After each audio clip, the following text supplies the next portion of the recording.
Bonjour amis du foyer de l'âme et amis d'ailleurs.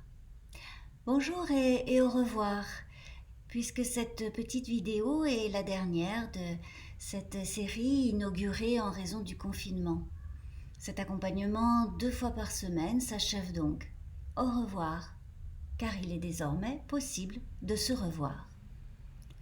Alors je me demande, qu'est-ce que cela fait de revoir quelqu'un après une longue absence ? Une absence forcée, pleine d'incertitude, d'impatience, de soucis ou de peur. Même si cette absence n'a pas duré des années, mais quelques semaines seulement, on peut se poser la question. Depuis des semaines, il y a eu du manque, de l'attente, du désir, de l'oubli aussi. Le revoir qui s'en nourrit n'a rien d'une banalité. Finalement, quand on se revoit, on se voit mieux parce qu'on s'est déjà vu. Alors précisons, revoir, ce peut être simplement voir une fois de plus, une addition, une répétition du voir où rien ne change. Du coup, c'est un revoir passif, ou même un revoir soumis au déjà vu. Ou alors, revoir, c'est voir à nouveau. Et ce nouveau est plein de promesses et de possibles. Revoir, c'est voir plus précisément, voir avec plus d'attention, voir plus de détails, ou mieux voir les détails, peut-être pas tous, certains une fois, d'autres une autre fois, lors d'un autre revoir.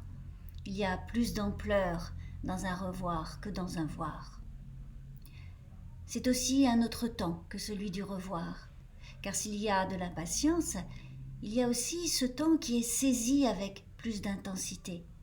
Et le revoir est savoureux, car s'il n'offre pas la découverte d'un voir, il porte quand même la découverte de ce qui n'avait pas encore été vu dans un visage, dans une allure, dans une manière de parler.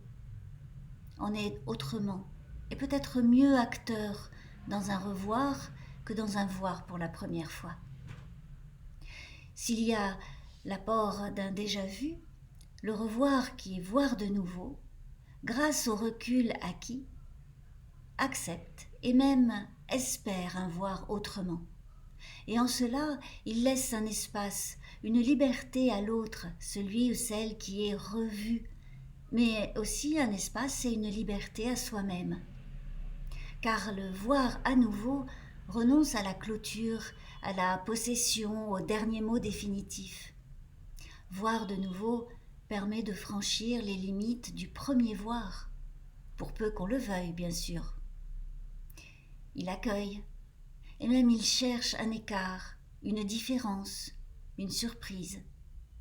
Il porte en lui une souplesse féconde pour la rencontre, le dialogue, le partage.